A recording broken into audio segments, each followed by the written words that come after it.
Hello everyone, welcome to my video.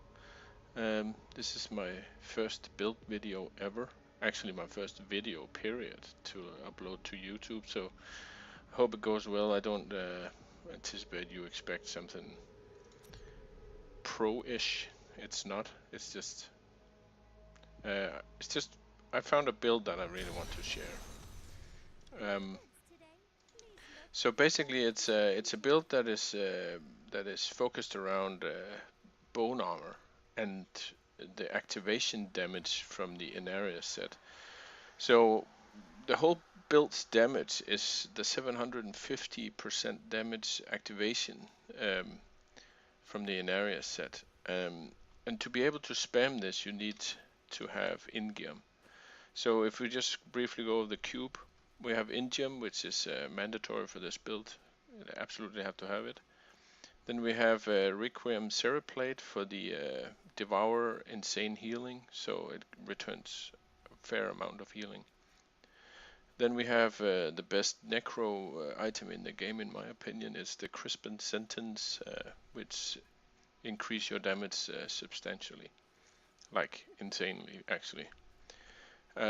So that's the cube. For items, I use the Tragul's Corroded Fang, and I don't know if some people read it wrong, but you don't have to have the Skite rune in your skill bar. You only have to have a curse. They need to be cursed to proc the secondary damage. So don't use Grimskite. This is a high mobility build.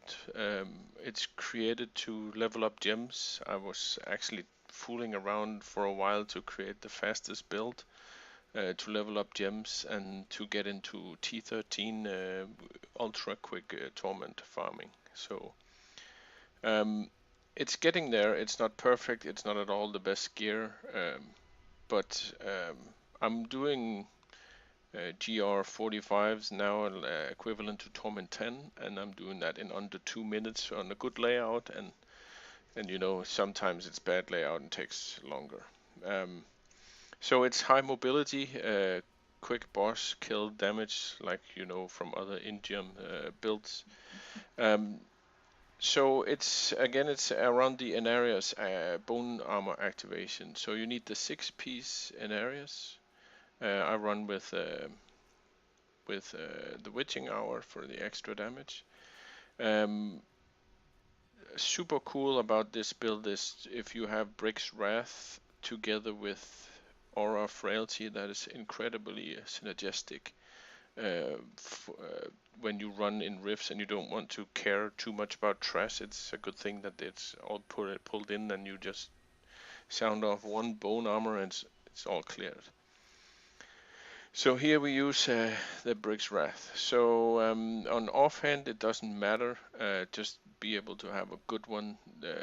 I roll cooldown on this because I'm using it in another build, but just have one with good stats on it.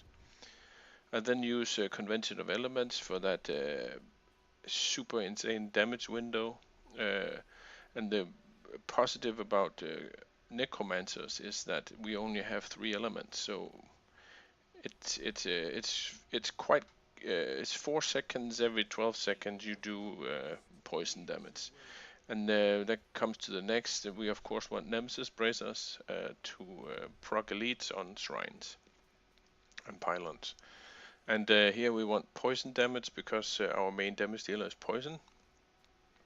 And then in lack of better, well, it's not that bad, but it's Hellfire Amulet with Radma Shield passive. And Radma Shield passive is the one that gives you invulnerability for 4 seconds after you use Army of the Dead.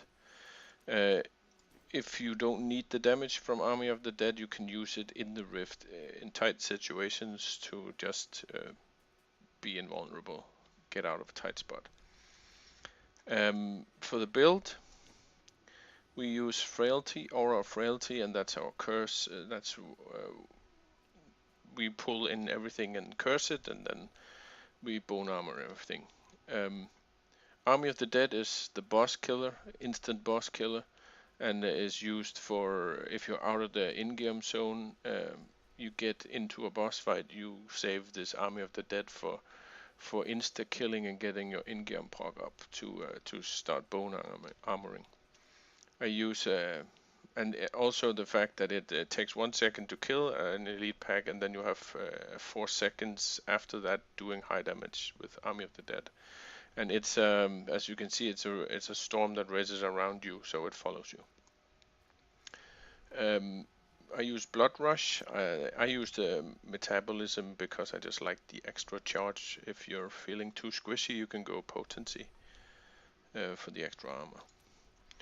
Then we use the Death Nova. I use Death Nova because we're a poison build, so that's always handy when if there's some mobs a little bit out there, you 3 casts and the range does increase. Alternatively, you can go Blood Nova. It's higher base damage, but I really want the poison one to multiply with our element damage. And we use bone armor. Of course, the whole damage from this build comes from this, and it's the dislocation rune. It has to be the dislocation rune to stun everything, to proc your crisp and sentence, and then blast everything to pieces. It's insane. Then we use Devour Cannibalize to get, as I said, the healing and essence up. You can do the Numlock trick on Cannibalize, so just have it devour, cannibalize everything you get into. For passive, standalone, I use the armor one. Then I use the Blood is Power, but you know that's up for discussion. I just wanted to help a little bit on the Army of the Dead cooldown. Oh, sorry.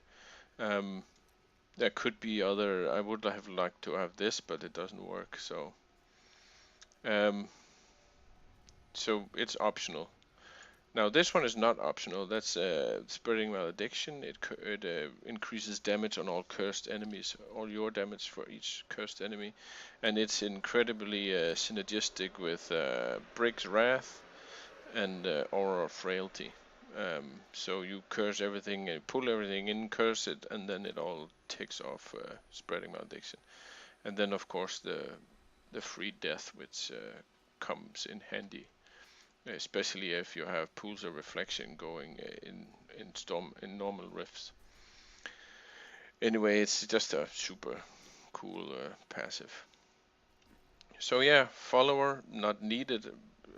Just like the extra utility. Actually, this the S of Johan has sometimes been a pain because you pull everything in and he pulls it somewhere else, and that can be annoying. So, and he's not needed. I just he's my friend, so I always keep him with me.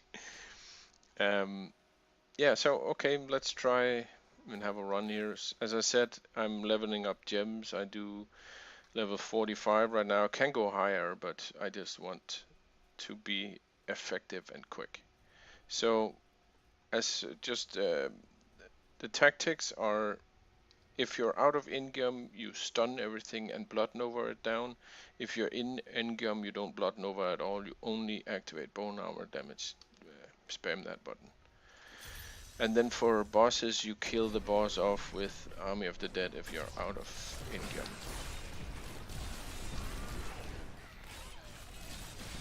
Oh, there was a bit of lag there. No bosses. Here's a boss here, and then and then you go to bone armor damage. And then we hunt for elite packs. You can kill high density areas if you want to, for a faster clear. But mainly we go for, so now we are out of the in-game, so we go back to Blood Nova, and here's a new, died pretty quick, so we're back to bone armor damage. And that's basically how the build works. You just highly mobile, highly mobile, and then you just keep moving.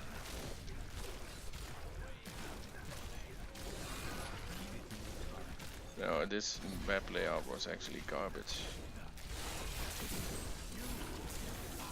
In-game off, so our boss killer is ready.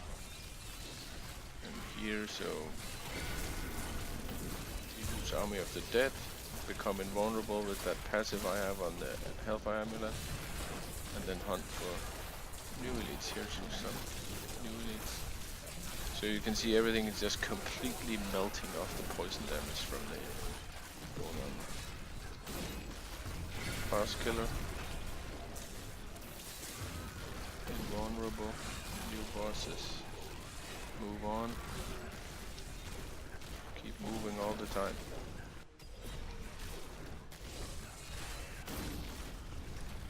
Goddamn doors. Why do they put doors in this game?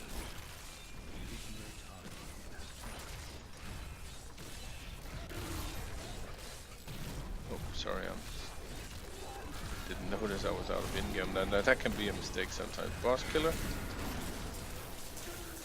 And then we're back to bone armor damage, which is totally insane.